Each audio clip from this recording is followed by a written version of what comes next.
বরিশাল ৪ আসনে জাতীয়তাবাদী দল বিএনপির মনোনয়ন প্রত্যাশী ব্যারিস্টার এ.এম. মাসুম দিনভর গণসংযোগ ও ফুটবল খেলার উদ্বোধন করেছেন। শনিবার সকাল থেকে সন্ধ্যা পর্যন্ত তিনি মেহেন্দিগঞ্জ উপজেলার বিভিন্ন হাটবাজারে লিফলেট বিতরণ ও ভোটারদের সঙ্গে শুভেচ্ছা বিনিময় করেন। বিকেলে কাজীর হাটের একতা ডিগ্রি কলেজ মাঠে স্থানীয়ভাবে আয়োজিত ফুটবল টুর্নামেন্টের উদ্বোধন করেন তিনি। বিস্তারিত থাকছে মোহাম্মদ ইউসুফ আলী সৈকতের প্রতিবেদনে।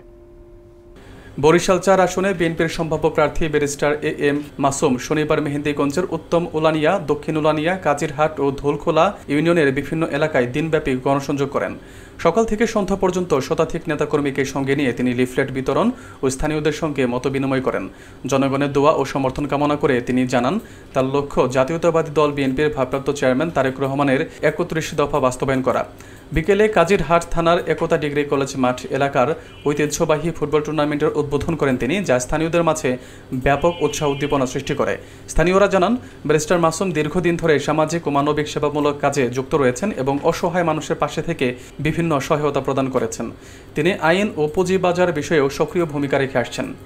এলাকাবাসীর অনেকের মতে তাকে মনোনয়ন দিলে দলের জন্য ইতিবাচক ফলাফল আসবে। সাংবাদিকদের সঙ্গে আলাপকালে তিনি বলেন, নদী ভাঙনে ক্ষতিগ্রস্ত মানুষের আর্তনাদ ও কষ্টই তাকে জনগণের পাশে দাঁড়াতে উদ্বুদ্ধ করেছে এবং জনগণের সেবা করাই তার মূল লক্ষ্য। সংযোগ করছে চারিদিক থেকে আমরা দেখছি যে মানুষের যে উল্লাস এবং মানুষের যে অনুপ্রেরণা এবং মানুষ চাচ্ছে এমন একজন প্রতিনিধি তাদের ভিতর থেকে আসুক যে তাদের দুঃখ দুর্দশা পরিত্রাণ করতে পারবে। যেমন আপনারা জানেন যে আমাদের এলাকা একটা নদী ভাঙ্গনের এরিয়া এবং প্রত্যেক বছর হাজারো মানুষ যারা এই নদী ভাঙার কারণে পুরো একেবারে আপনার নিঃস্ব হয়ে যাচ্ছে।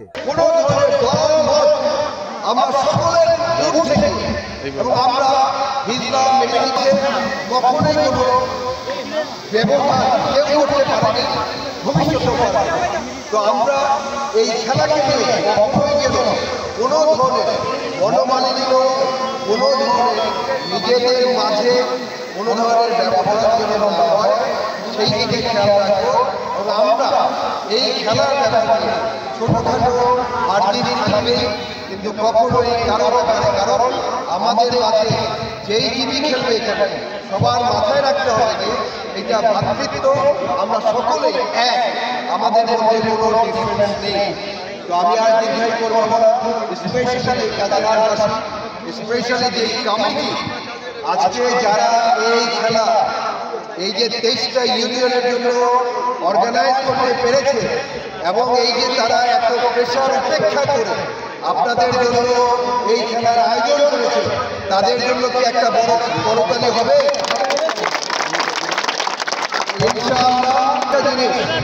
আমরা যখন খেলবো আমরা কখনোই যেন এই যে আমাদের যারা রেফারি, আমাদের যারা এখানে কমিটি এবং খেলাতে স্পেশালি আম্পায়ার যারা থাকবে তাদের কল যেটাই দিবে সেটাই আমাদের মেনে নিতে হবে, কারণ সেটাই আইন।